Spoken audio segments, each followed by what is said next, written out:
Assalamualaikum warahmatullahi wabarakatuh.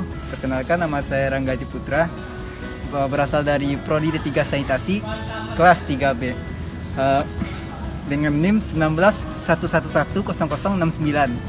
Baiklah, di sini saya akan menampilkan sebuah video untuk memenuhi tugas pelayanan kesehatan saya, yaitu tentang pelayanan kesehatan lingkungan di Puskesmas Kuranji.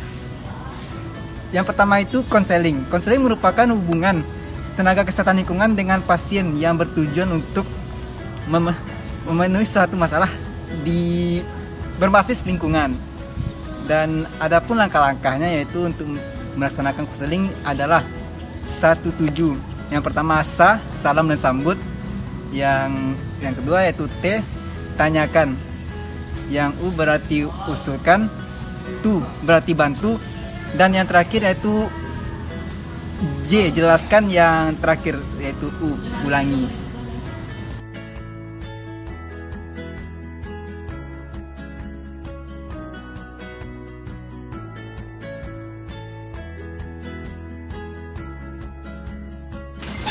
Atas nama Bapak Muhammad, silakan masuk. Ya, Pak.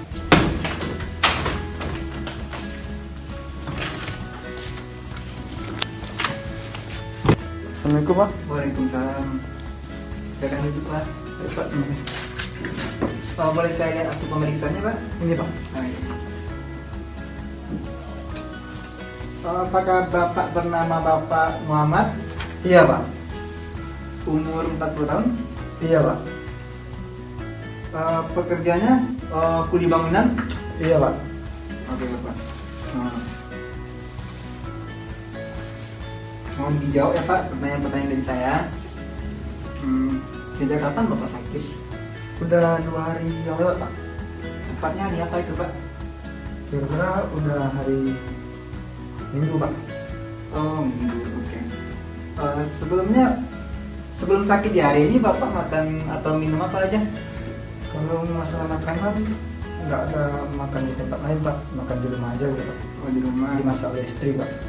Ini termasuk minumannya ya, Pak? Iya, Pak. Oke. Untuk sumber air ada beberapa pilihan nih, Pak. Yang saya bacakan ya, Pak. Ledeng atau PDAM, SGR atau SPT atau sumur kali, perlindungan mata air hujan, air sungai dan lain-lain. Yang menurut Bapak, sumber air bersih yang berasal dari mana Bapak konsumsi? SGL, Pak. Sumur gali, Pak. Oh, sumber gali. Ya, Pak. Udah lama saya pakai, Pak. Udah lama ya, Pak. Bila Bapak menggunakan SGL, apakah jaraknya dengan jamban keluarga lebih dari 10 meter? Tidak, Pak. Oh, tidak. Perkiraannya berapa meter, Pak? 7 meter kalau nggak salah, Pak. 7 meter ya, Pak. Oke. 7 meter. Pertanyaan selanjutnya dulu ya, Pak. Bila menggunakan mata air, apakah mata air tersebut terlindungi, Pak? Terlindungi, Pak. Oh iya. Baik.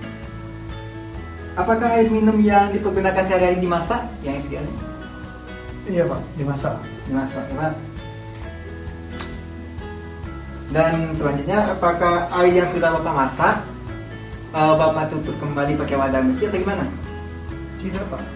Tidak pakai penutup, Pak, tapi wadahnya bersih, Pak. Oh, bersih ya, Bapak. Oke.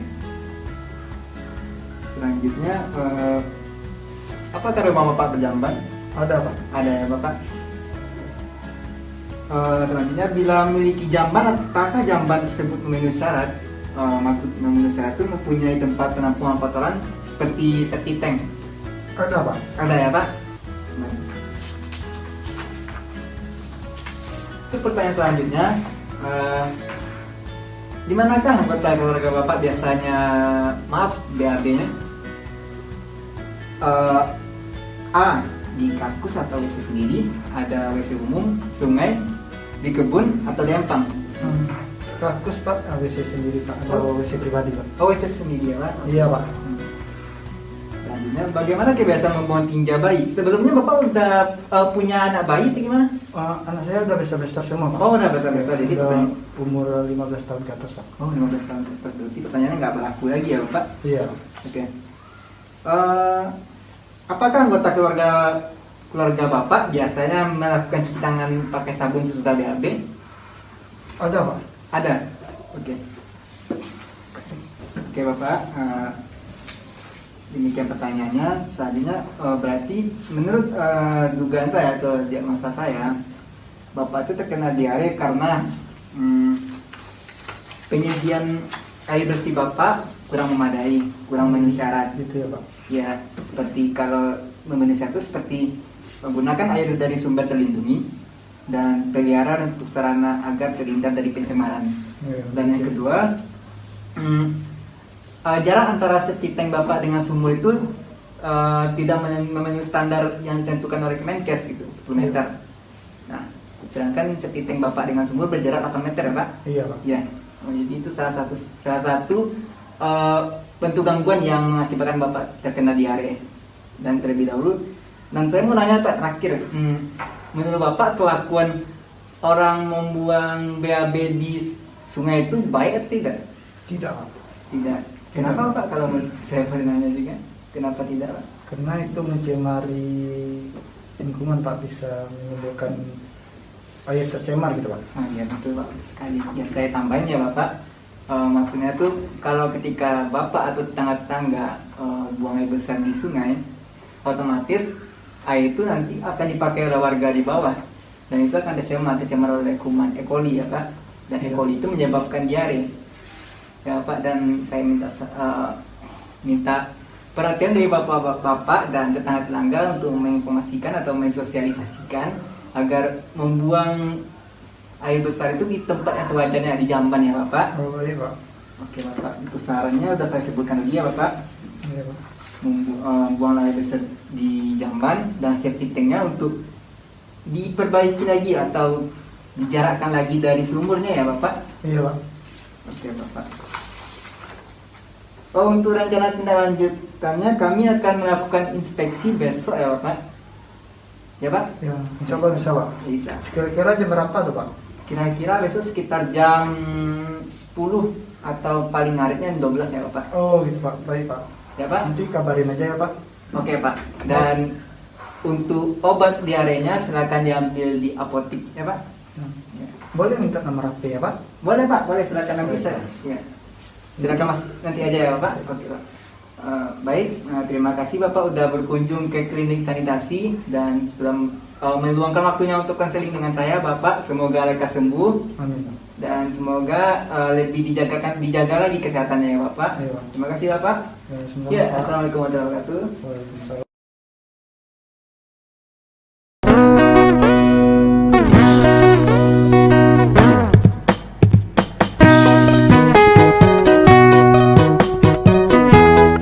Baik, assalamualaikum warahmatullahi wabarakatuh. Perkenalkan nama saya Rangga Juputra. Adapun kemarin kita telah melakukan konseling. Jadi pada hari ini kita berkesempatan untuk melakukan inspeksi kesehatan lingkungan. Terlebih dahulu, apa itu inspeksi kesehatan lingkungan? Inspeksi kesehatan lingkungan adalah kegiatan pemeriksaan dan pengambilan secara langsung terhadap media lingkungan dalam rangka pengawasan berdasarkan standar normal dan baku mutu yang berlaku untuk memanfaatkan kualitas lingkungan yang sehat.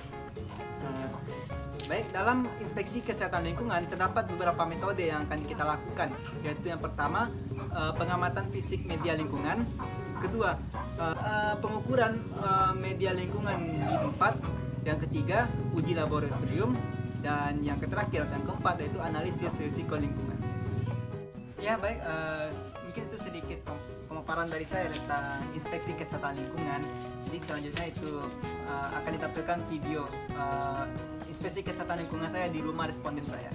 Selamat menyaksikan. Terima kasih.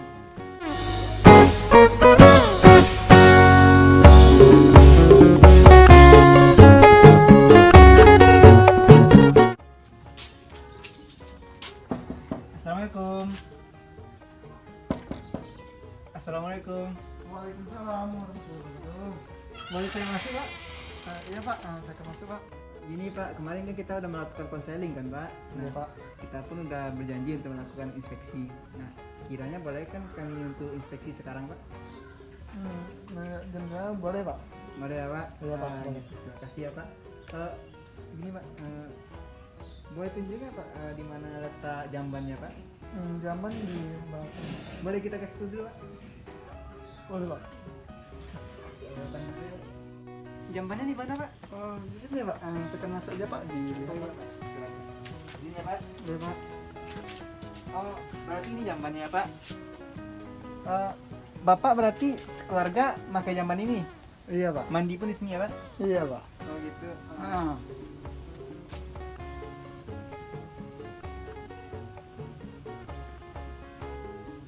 Ini pernah tersumpat atau enggak Pak? Enggak pernah Pak. Nggak pernah ya Pak? Kalau boleh langsung ke dapur aja gimana Pak? Boleh Pak? Boleh Pak. Silakan bimbing saya Pak. Boleh Pak. Ini dapurnya Pak. Iya Pak. Kenapa Pak? Berarti Bapak masaknya di sini? Enak istri saya masak Pak. Oh itu Bapak yang masak? Iya. Ah gitu. Ini nih nggak dibereskan Pak? Belum Pak, tadi pagi itu nggak sempat Pak, istri saya langsung kerja, tadi saya di rumah Pak. Oh gitu. Ngasuh anak Pak. Biasanya bekas-bekas masaknya dibuang di mana ya Pak? Ke sungai Pak. Oh ke sungai Pak? Oh, langsung ke sungai ya Pak? Gitu. Ada juga dibakar Pak di depan. Oh dibakar di depan juga? Iya. Oke, Pak. Oh iya Pak, kalau untuk sumber air yang Bapak konsumsi apa Pak? Ada air galon sama apa Pak? Ada juga dimasak, ada listrik Pak, pakai air sumur Pak. Sumur gali gitu Pak. Sumber gali Pak, coba boleh dinengok Pak? Iya, sekalian Pak. Izin ya Pak? Iya Pak.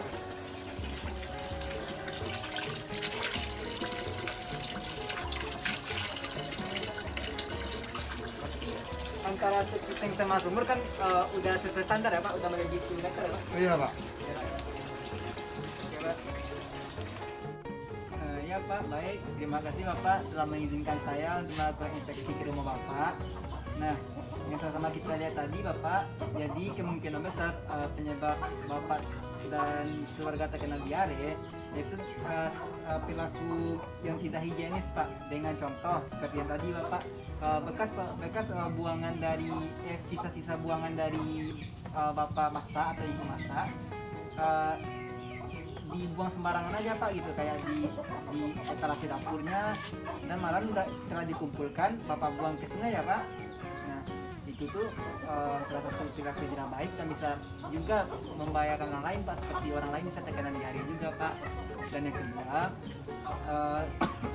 kedua sumber air Bapak yaitu sumber dari sumur air gali ya Pak, sumber gali itu berpotensi bisa tercemar oleh kuman E. coli ya Pak, dan kemungkinan bisa jadi itu menjadi penyebab Bapak terkena diare ya Bapak. Nah, mungkin sekian dari saya ya Bapak, mungkin itu yang saya dapat, dan terima kasih sekali lagi kepada Bapak telah mengizinkan saya untuk melakukan inspeksi tadi, dan Bapak rela mengorbankan waktunya untuk menemani saya untuk melakukan inspeksi ya Bapak. Sekali lagi terima kasih ya Pak. Baik, saya izin pamit dulu Bapak. Ya, semoga lekas sembuh Bapak, sehat-sehat selalu ya Bapak. Makasih Bapak. Baik Pak, Assalamualaikum.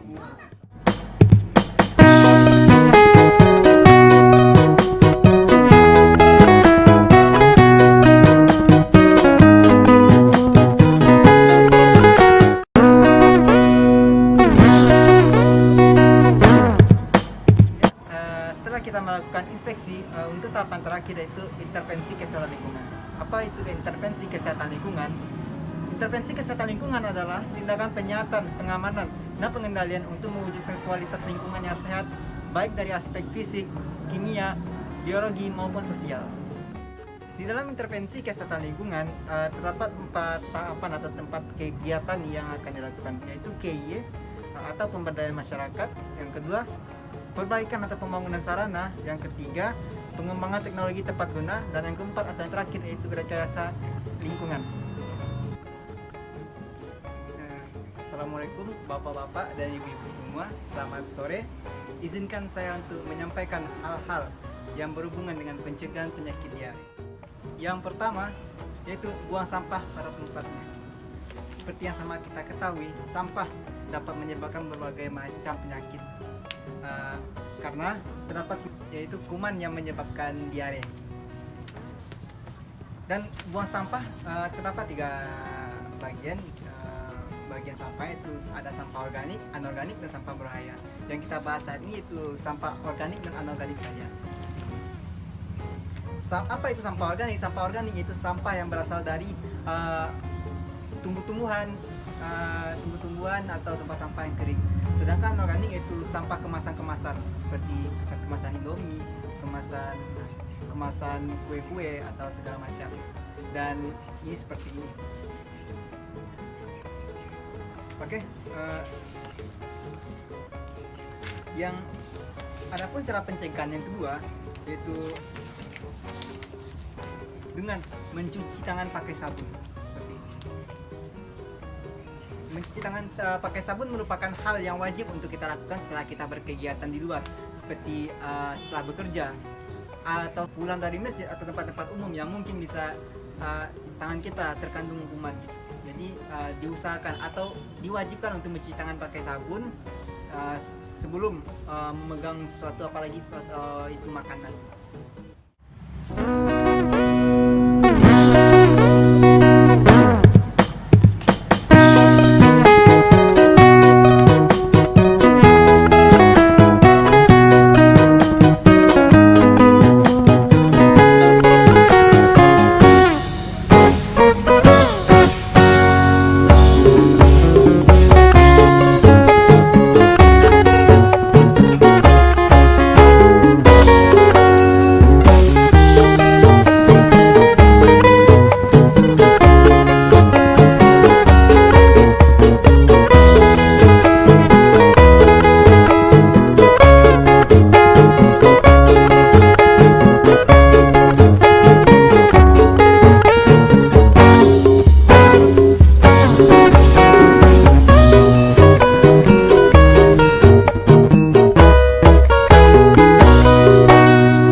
Tadi semoga dengan ada cuplikan itu bisa memperbaiki personal hygiene kita dan lebih membudayakan sikap untuk membuang sampah pada tempatnya serta mencuci tangan pakai sabun. Semoga cuplikan tadi bermanfaat untuk teman-teman, apalagi yang lagi terkena diare. Semoga lekas sembuh. Terima kasih. Assalamualaikum warahmatullahi wabarakatuh.